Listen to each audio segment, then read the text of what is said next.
Hey friends, welcome back to Heretical Hippies, where Anna and Kari Jo wander back into the wreckage of their deconstruction to see if they can offer hope to anyone else who might be climbing out of the dust and ashes of their faith. Buckle up, it's about to get real.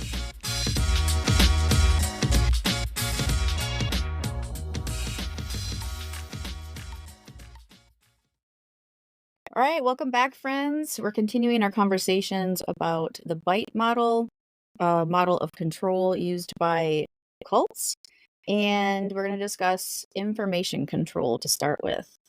Anna, super glad you're here again for the conversation. How you doing? We like talking. We do. So let's just recap real quick. BITE is behavioral. I is information, thought, and emotional control.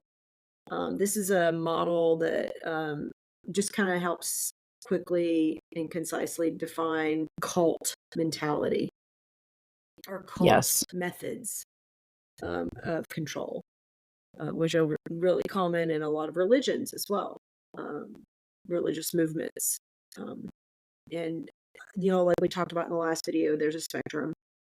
And there's, you may be able to relate to some aspects of these different models of, this model or the different aspects within it, but you may not be able to as much with some aspects. So in my experience, I actually can relate to very little of it, although I can understand and I've seen all of it.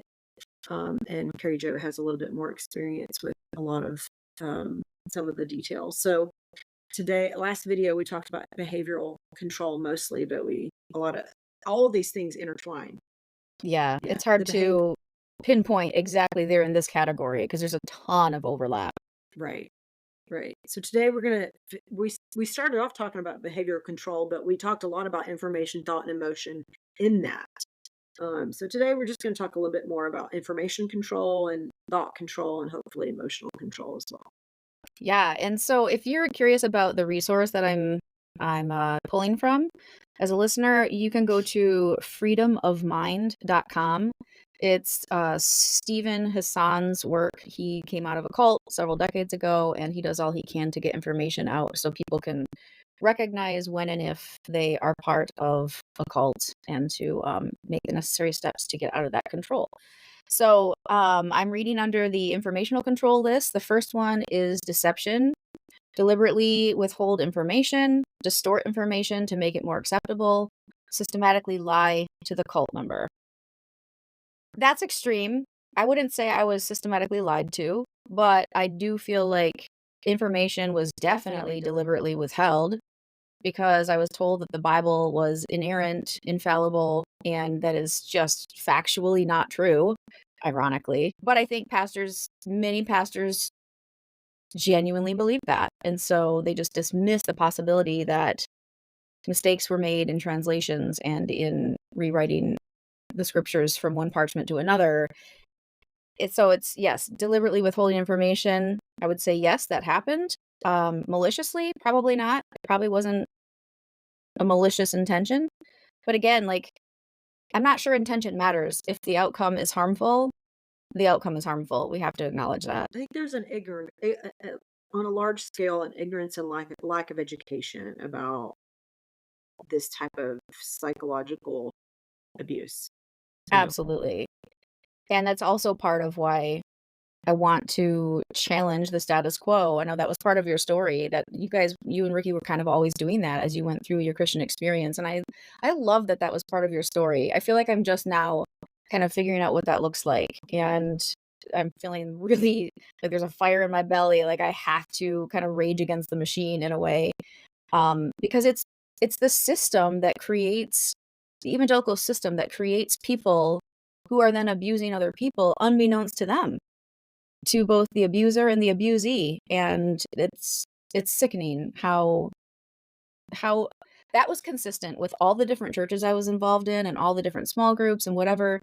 I feel like that was a very consistent theme. Like we were all, not they, I was part of it. We were all products of a system, and the system is not stacked in our favor.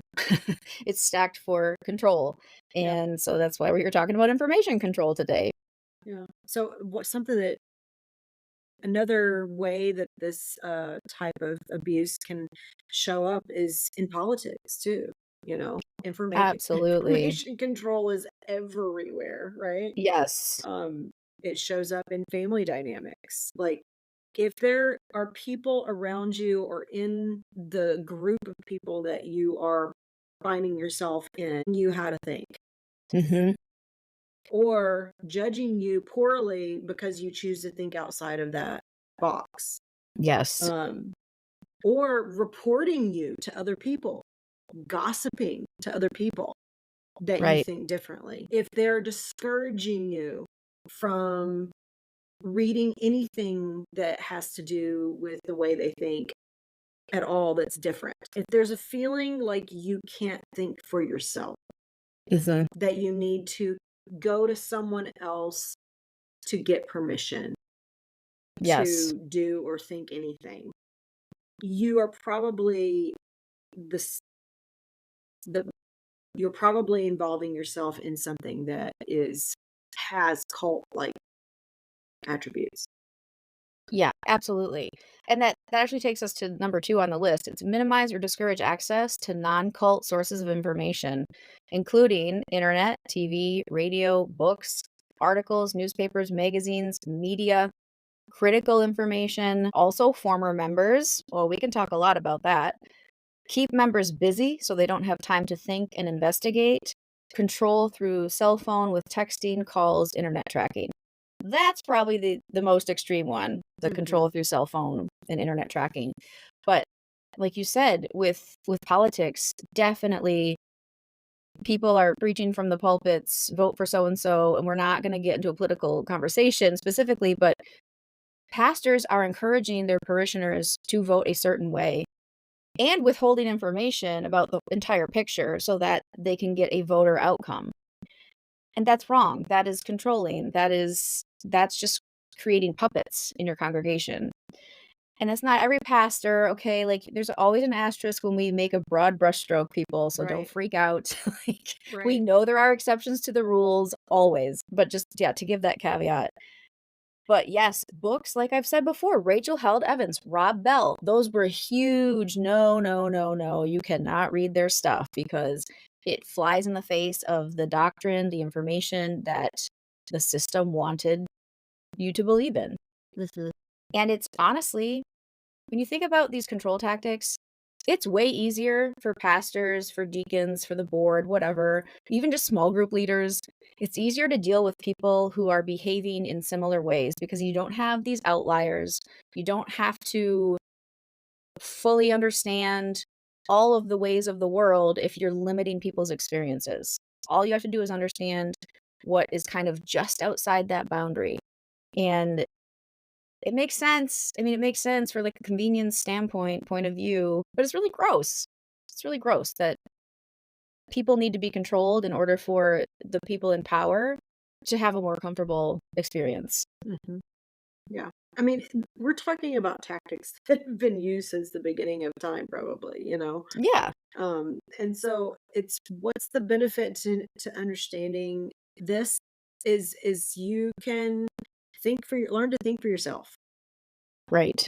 Learn to recognize that you have the power to research, read, learn whatever you want to learn.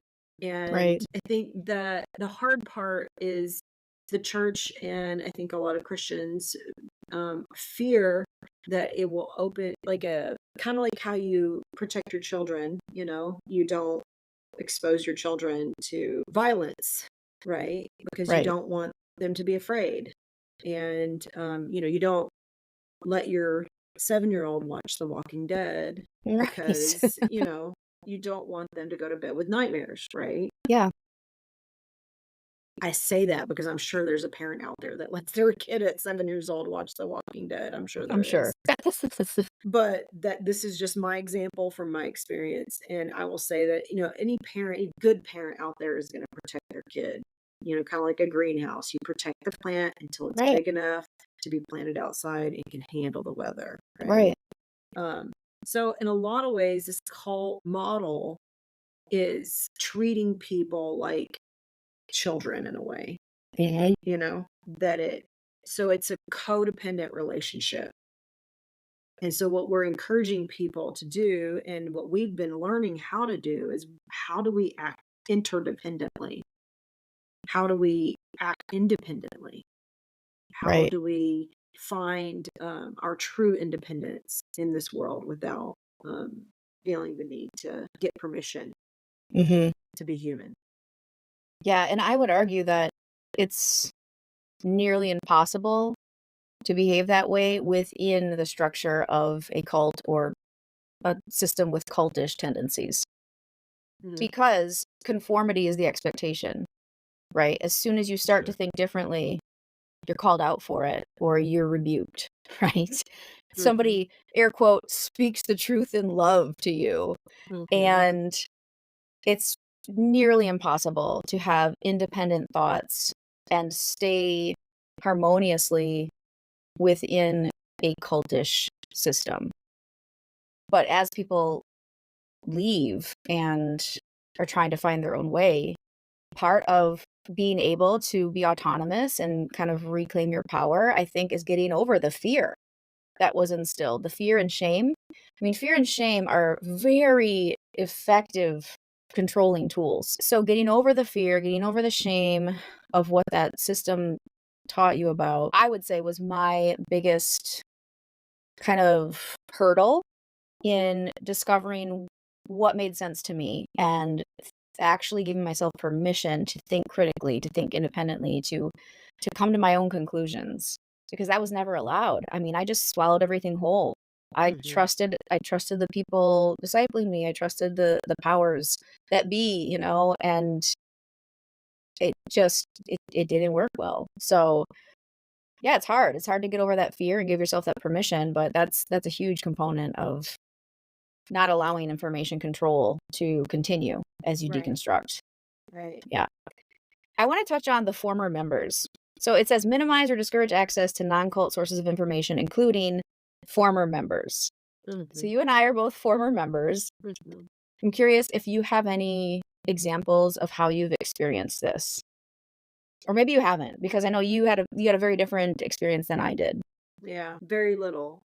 I mean, I think I see it all the time in the church, Mhm. but and I was just talking to a good friend the other day that was very involved in the church and had built a business around many businesses around the church.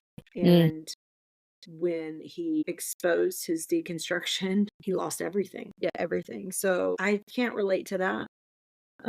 But I definitely can. I've seen it in my friends and even some of my family members, and I recognize the isolation that can be felt as a result of not thinking the same way anymore. Mhm. What about you? Yeah, I can't pinpoint a specific experience, that somebody said to me, "Oh, I can't be involved in your life anymore." Nothing like that, but I mean, I feel like I've experienced the ripple effects of it.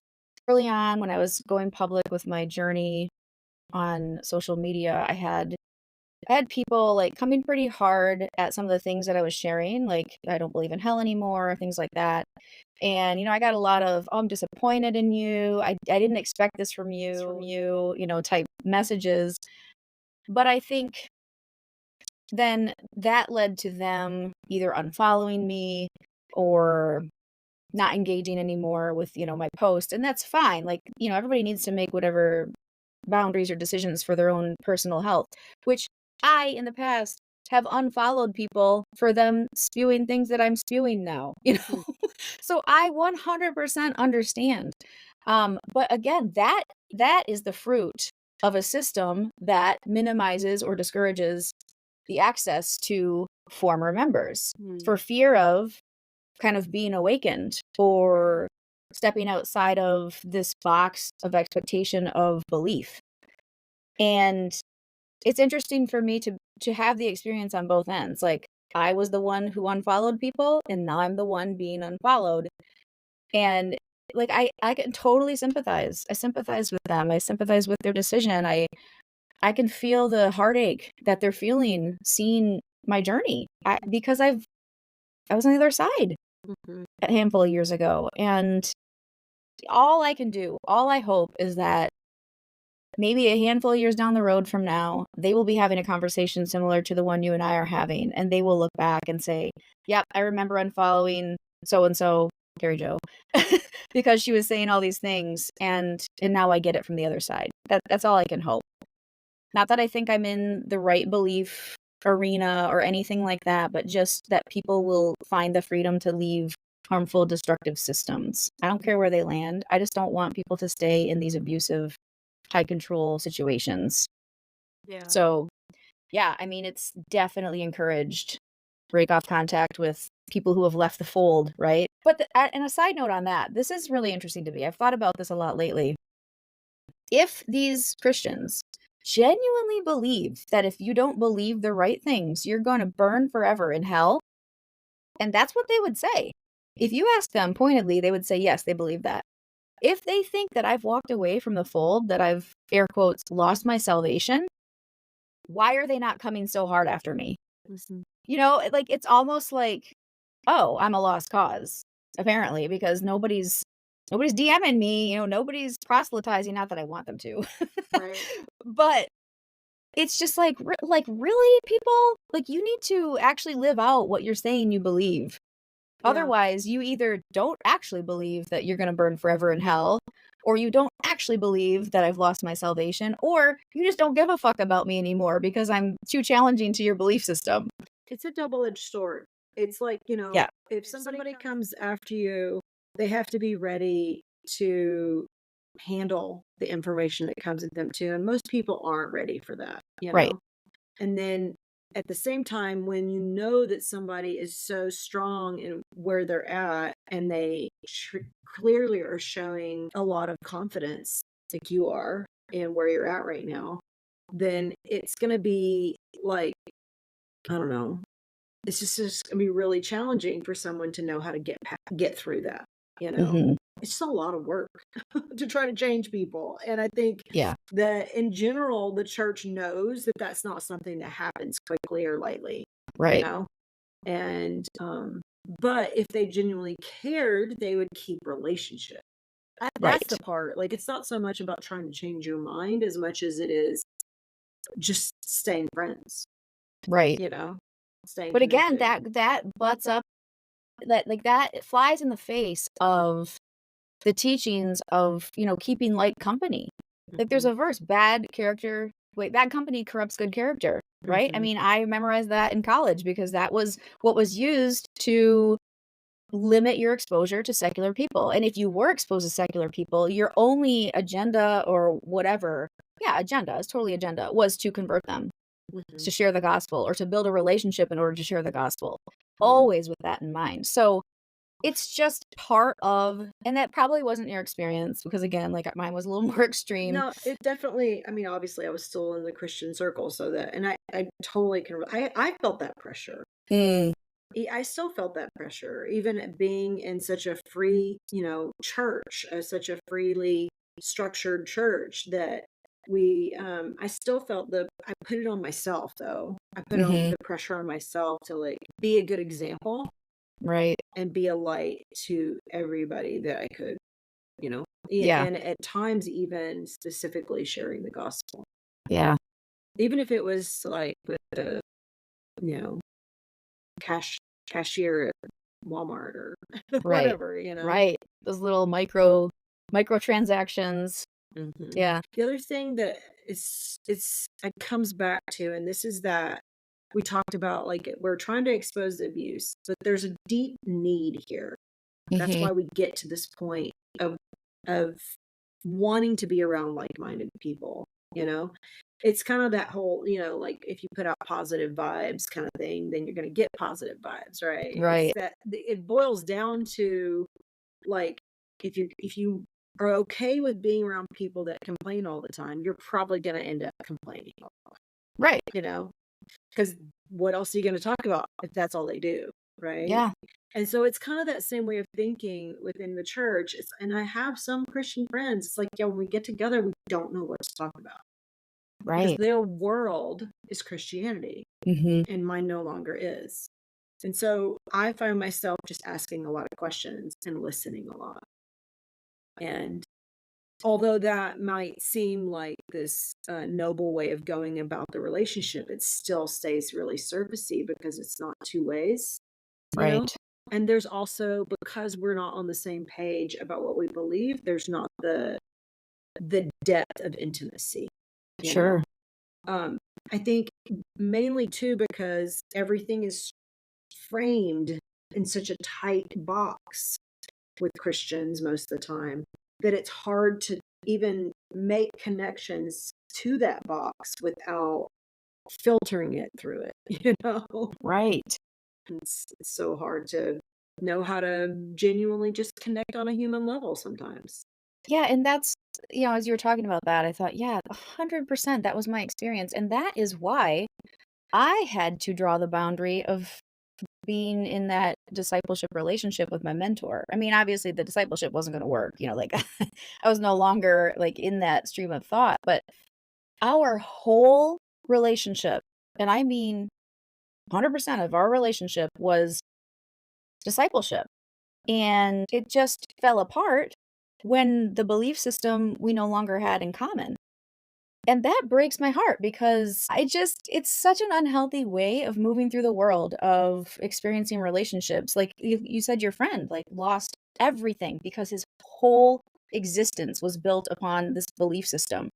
And I think we've been sold a bill of goods within churches that your beliefs should be static and they don't change. And that's just not fact. I mean, look at the deconstruction movement. Look at what's happening. That is just not an acceptable way to live your life or realistic. It's just not going to work out that way. And so the system has kind of set up this really unhealthy relational bond with people that when it's broken, it is like shattered.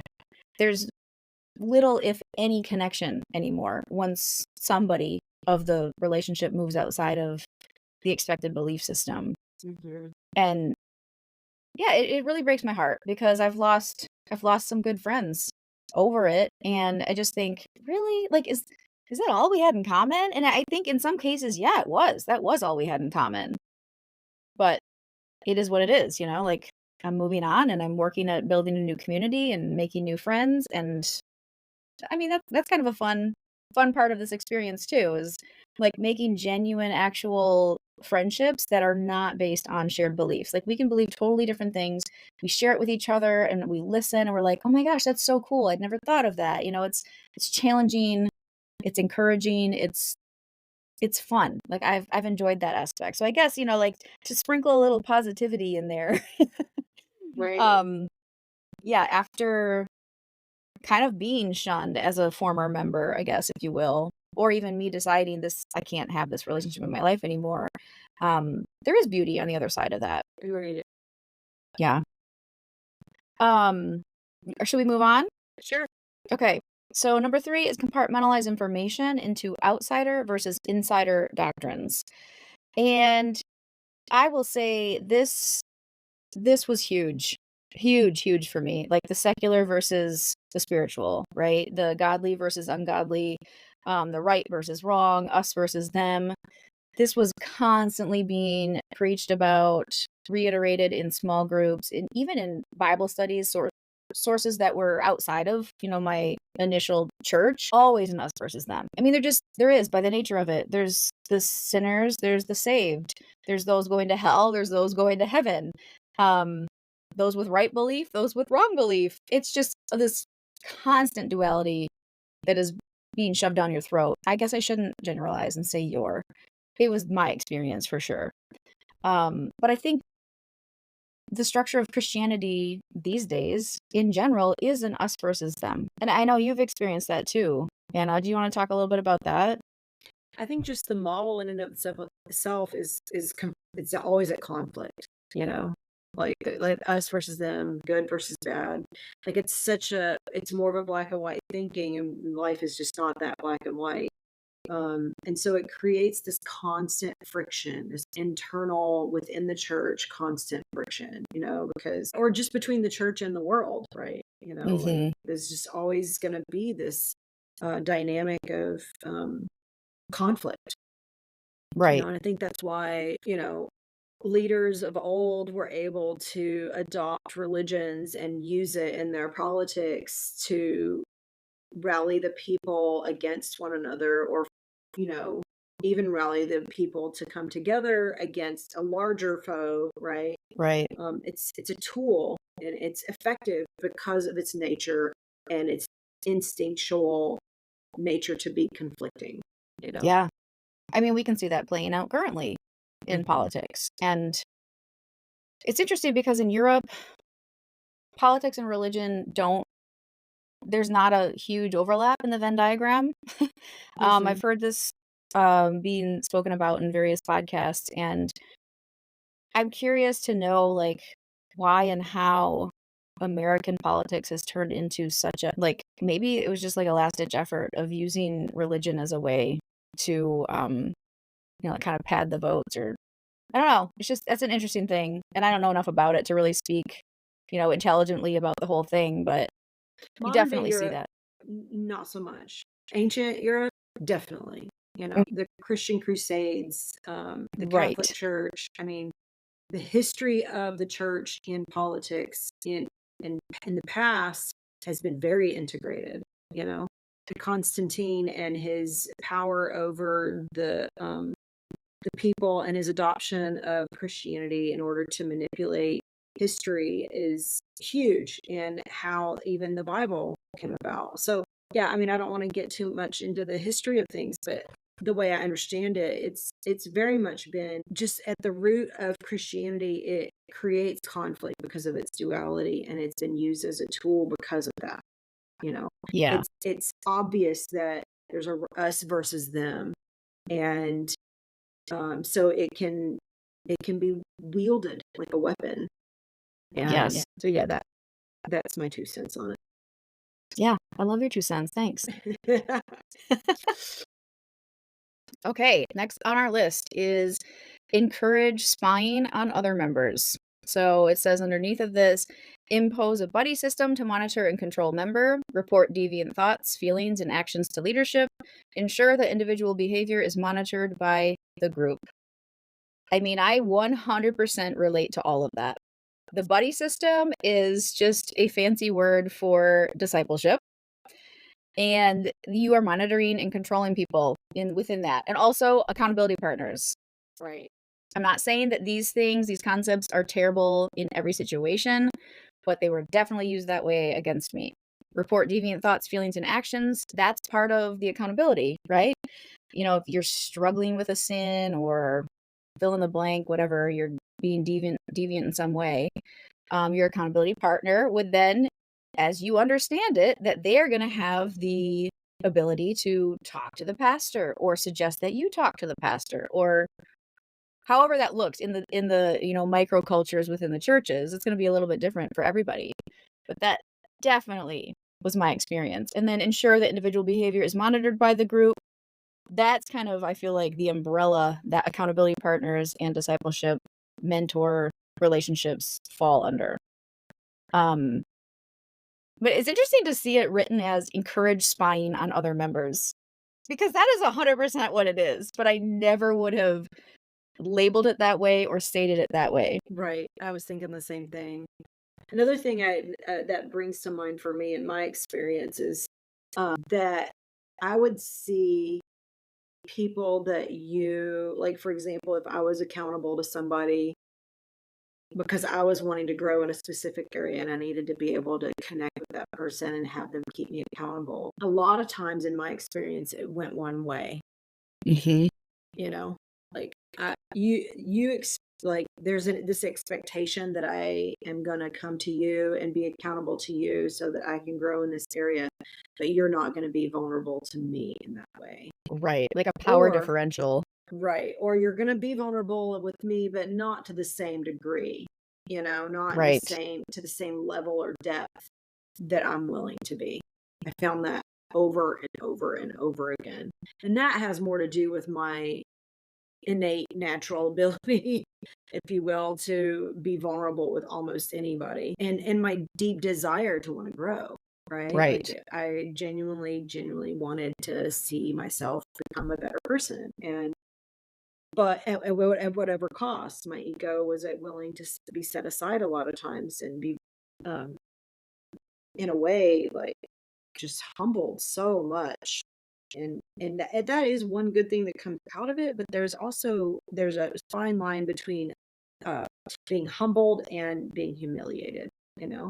And I don't Yes. think anybody intended to ever humiliate per se, but when there wasn't that reciprocation of intimacy or willingness to uh be vulnerable in that way with me or even people in my family or whatever, it felt like I was less than, you know. Yes. I was thinking the phrase kept coming to mind is you feel so small. Mhm. Yeah.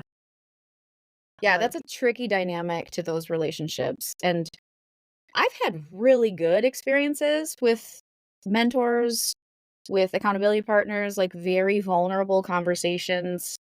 Genuinely felt like we were equally vulnerable. And I'm like you, I'm just vulnerable by nature.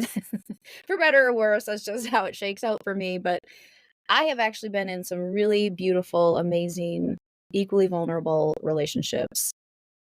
But I will still say that even though we were both being vulnerable, the system was still at work, right? Like the system of control and that accountability component was still at work. And, you know, I guess it's like finding the silver lining in anything, right? Like we can look back at our experiences and find really beautiful aspects to these things, but the overarching nature of it and the system that it is born out of is controlling. And that's obviously what we're talking about. But yeah, so that's also leads us to the next one, which is extensive use of cult generated information and propaganda, including newsletters, magazines, journals, audio tapes, videotapes, YouTube, movies, and other media. Misquoting statements or using them out of context from non cult sources.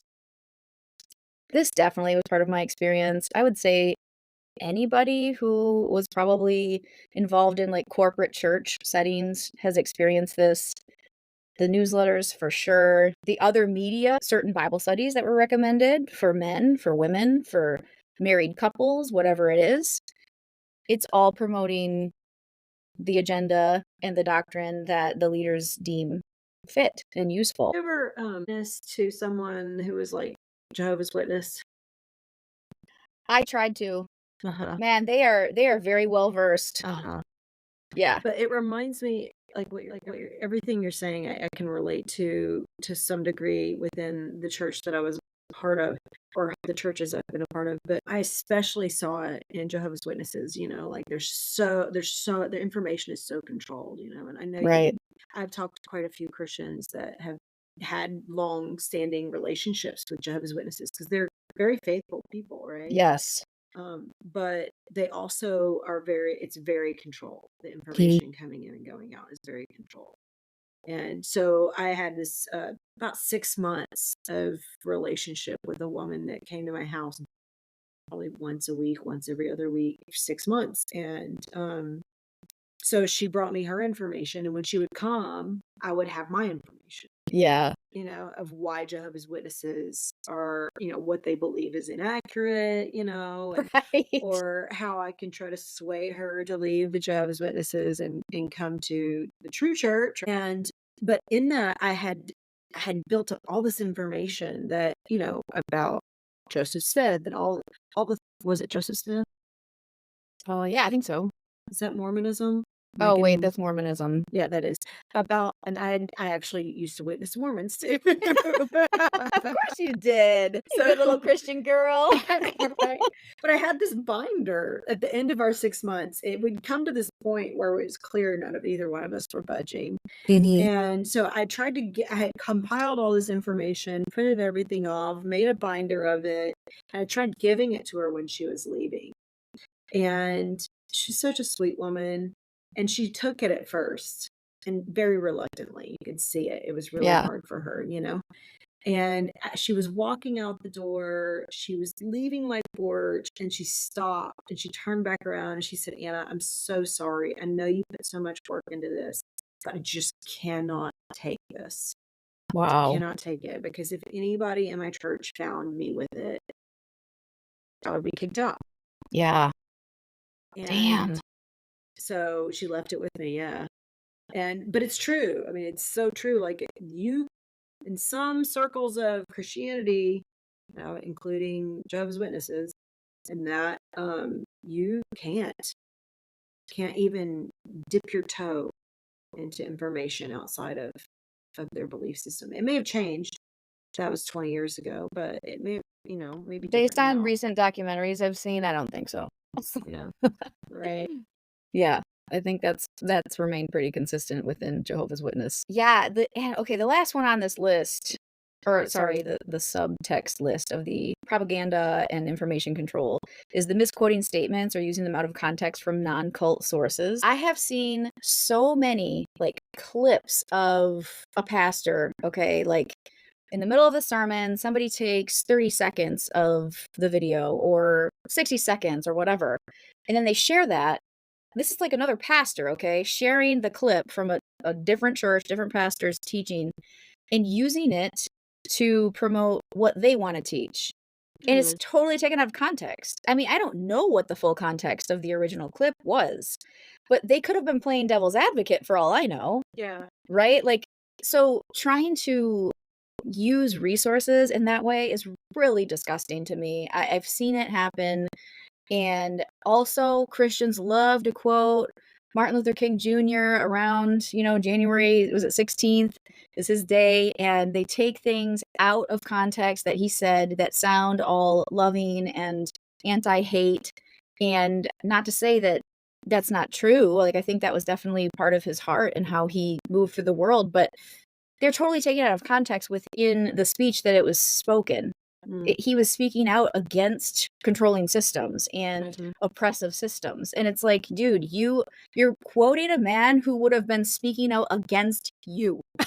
But it fits their agenda. And that makes me so sick. I'm just like, what the hell, people? But it also tracks with how they use scripture. They take scripture out of context all the time and use it to fit whatever agenda or belief they want to get behind. So, man, it's I use that term cherry picking because that is what we're yep. talking about a lot. Everything within the foundation of Christianity, every choice that's ever been made, every decision every detail of canonizing the current scriptures, every detail about how we view certain verses, it's all been cherry picked.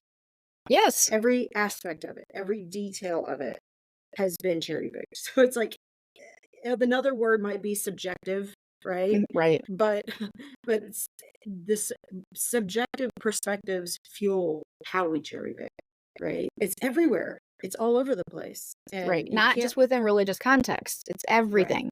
Yeah. Everything, every step along the way. It's not just what we have. Christians aren't just cherry picking out of the context that we have right now. It's like the history of man does it, right? Yes. In every single belief system, politics, religion, everything. And so I remember when I finally realized that how subjective this all is, I realized there was no running from it.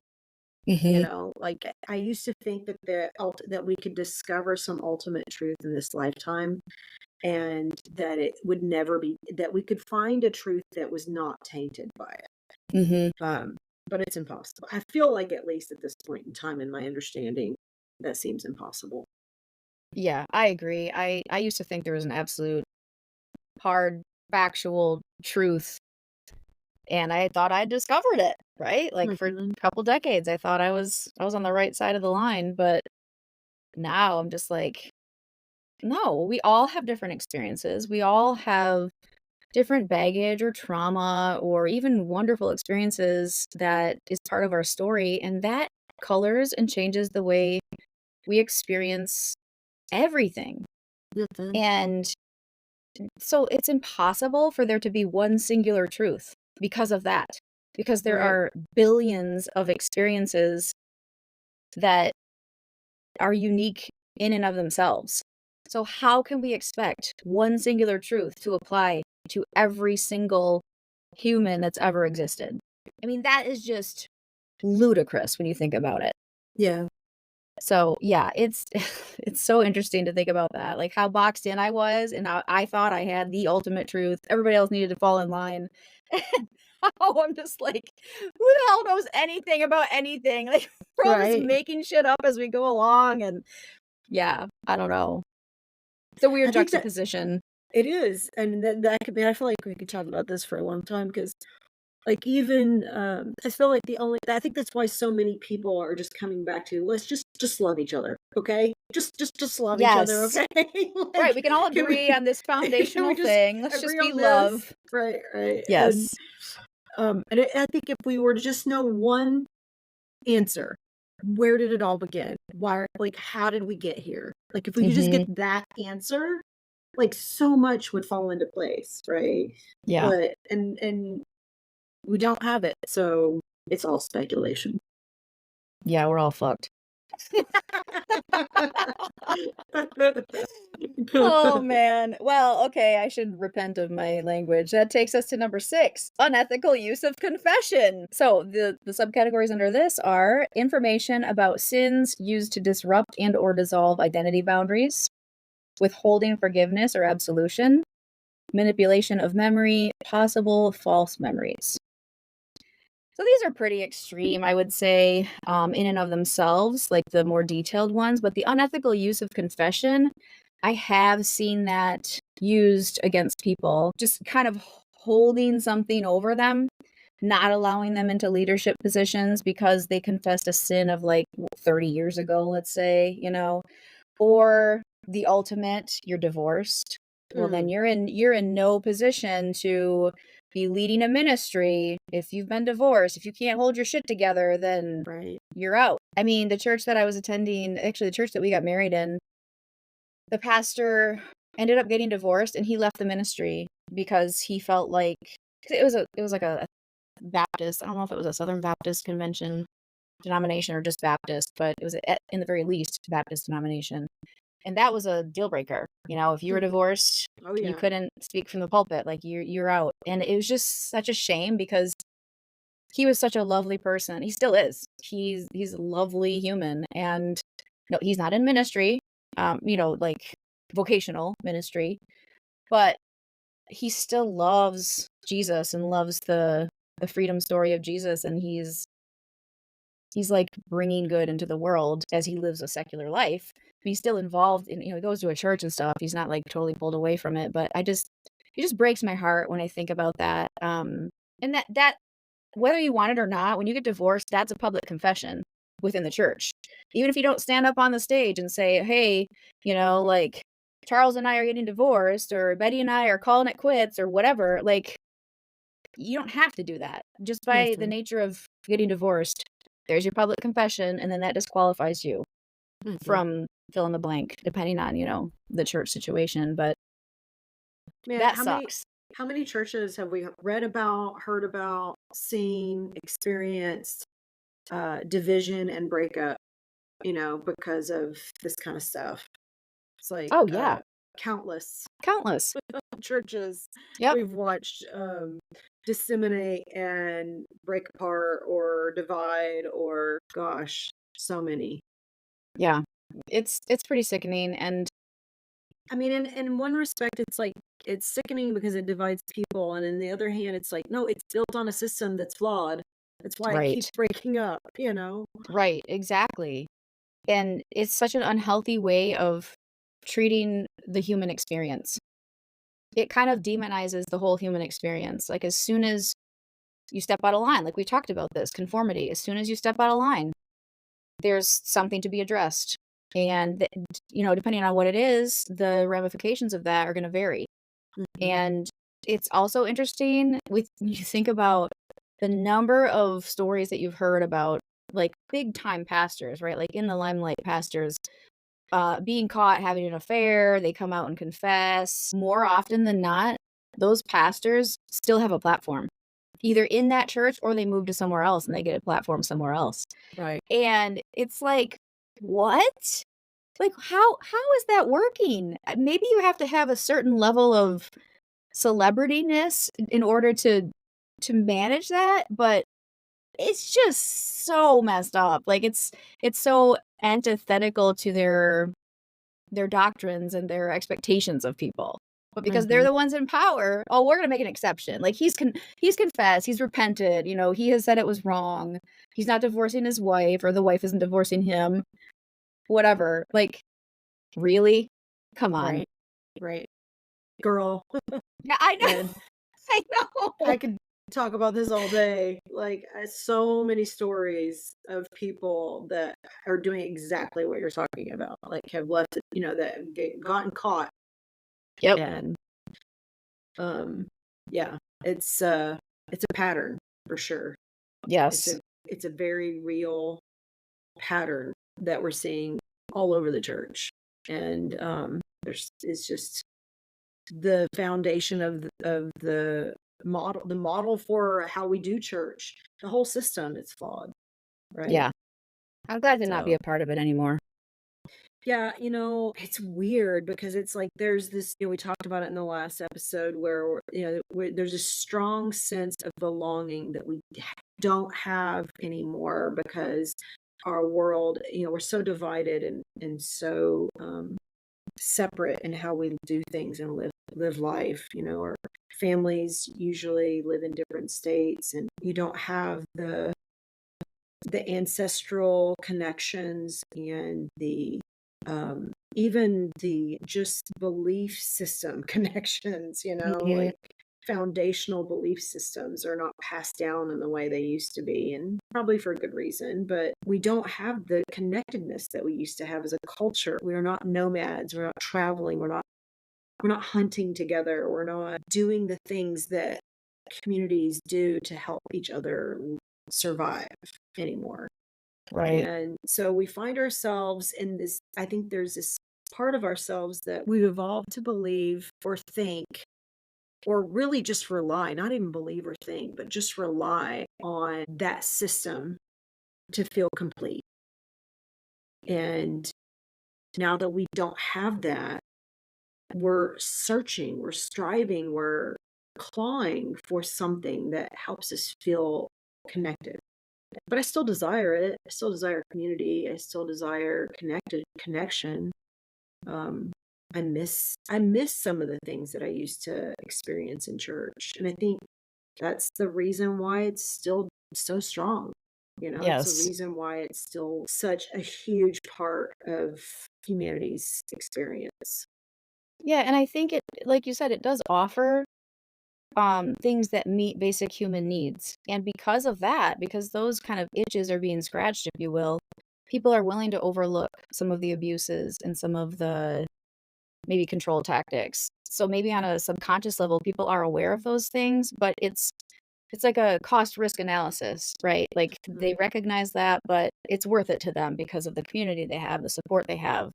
And I acknowledge that. I think I was probably in that mindset unbeknownst to me for years. I knew that there was something not adding up and not enjoying certain aspects of it, but that's just, you know, what is it? Part and parcel, is that what it is? Like, that's just part of the package, that's how it goes. So you just deal with it. But when I look at the level of vulnerability and lack of boundaries within most of those relationships within the church, it's my experience that those create really unhealthy codependent relationships. And I think that's why it's been difficult for me to make healthy friendships outside of that because of the context I'm coming from. Right. I kind of took those expectations of what my experience within the church was with this deep vulnerability, which is not a terrible thing. But Mhm. the lack of boundaries and the depth of vulnerability was probably not always healthy Mhm.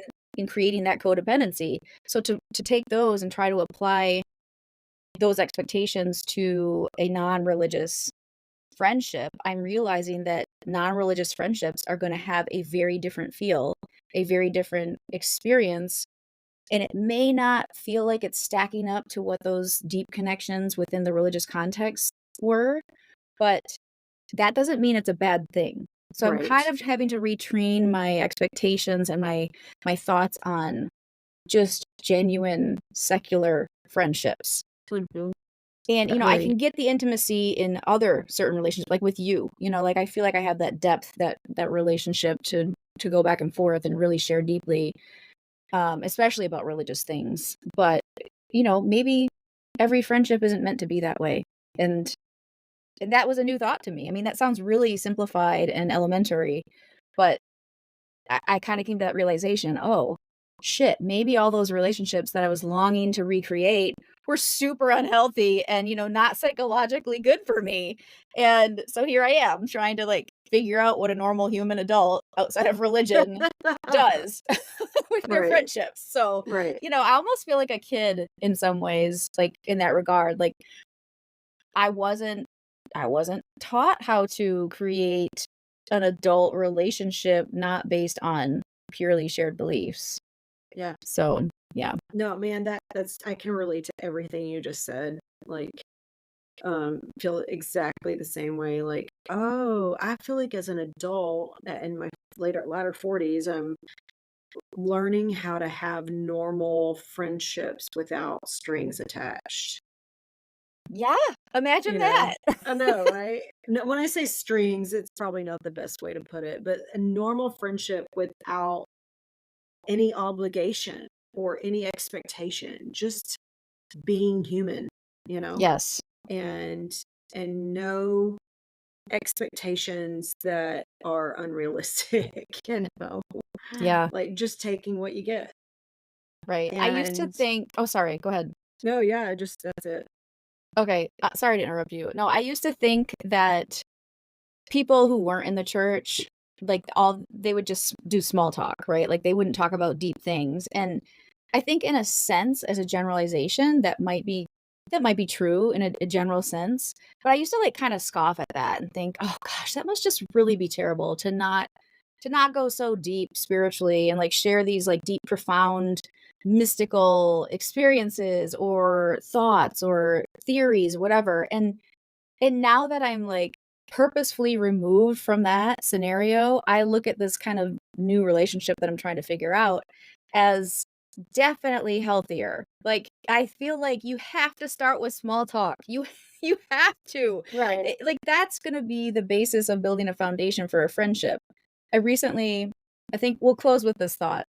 I recently asked somebody, another soccer mom, if, she would wanna go for a walk because she seems really nice, she's organizing the team, and she just seemed like just a really genuinely nice person. And I reached out and said, "Hey, I would love to get coffee or go for a walk if you're interested, if not, no foul, no harm, no foul, it's cool." And she was like, "Oh, yeah, that'd be great." And so, we got together and we're like talking about everything. Like I'm sharing my experience with her. And partway through like the conversation, I was like, okay, by the way, like you need to understand where I'm coming from as far as like expectations for a friendship. I'm like, I kind of see this as like a first date. So we see how we vibe together. If it works, cool. We can, keep meeting for coffee or a walk. If it doesn't, like we can go our ways and we'll still see each other at the soccer games and it's cool, like we know each other a little better. Maybe it's not gonna be like a lifelong friendship, but, we know where we stand. And she was like, "Oh, yeah, I like that. That's cool." So I almost feel like I'm learning how to date in a way, like, but just in a friendship sorta way. So Right. and it's probably not the way, like, normal, 20s, 30s, 30-year-olds people are dating, I love it. but I thought, "Okay, like, that seems like a healthy way to approach it. Like, let's see if we connect. If so, cool, we can go for a second date, third date, whatever, and if not, that's cool too. Like, we'll move on and go our merry ways." Sure. And it kinda just took all the expectations off of me Mhm. and of her, and I feel like that set up a really healthy environment to try to cultivate some kind of friendship out of it, Yeah. um, with 0 expectations. Mhm. Yeah, which is in I love stark that. contrast to my relational experiences within Christianity. Yeah, I love that. I love that you were just like, "Hey, this is let's" I love the way you said, "Let's just do this, like, one day at a time," basically. And, if it works, great. If it doesn't, it's not like we hate each other. Right. you It know? just, we don't vibe, and that's cool. Like, we can still be like social friends when we see each other at the games. Mhm. Yeah. Yeah. Yeah. That's great. I love it. I like the, I do have I've had this pressure on myself to, like you said, like, skip the small talk and just go straight to the big talk with Mhm. people, you know? And I think that's been really, I think I've set this tone of kind of being a little bit intimidating to most people Mm. because I do have more of a stoic personality because I don't want to goof around. I don't want to waste my time, Right. right? I'm very similar in And that way. and so I think in a lot of ways it's pushed some really cool people away because they just want to have fun or they just want to talk shit, Yeah. and I'm wanting to be like, no, no, only things that matter, only the Right. important stuff, and I think I've been, in a way, that's my personality, but in another way, it's also how I've been brainwashed, so to speak. I do think it's largely my personality too, Mhm. but combined with this idea that your life is on the line here. You Right. know? Right. That every choice you make from this moment forward has to do with what I say to you right now, you Yes. know? Yeah, Like, exactly. it's too much fucking pressure. God bless America, I you know. know? I know. It's a lot to unpack. I mean, and we kind of talk in circles in some of these episodes because it's like one thing begets another, and it's all intertwined. You Mhm. can't just like really precisely remove a certain way of operating. It Mhm. just, it's all connected. All the Mhm. indoctrination, all the behavior modification, all the controls that we're talking about. Behavior control, information control. That's what we're wrapping up here is information control. And um it sucks. It sucks. It sucks to undo all that. But here Yeah. we are. We're Yeah. undoing it together. We're unraveling everything. Yeah. Yeah. And we're having a good time doing it. That's right. Awesome. All right. Until next time. All right. Peace Peace out, out, MFers. MFers. Well, friends, that wraps up this heretical episode. Thanks for listening, and be sure to rate and review our podcast and share with anyone who would be encouraged. See you next time.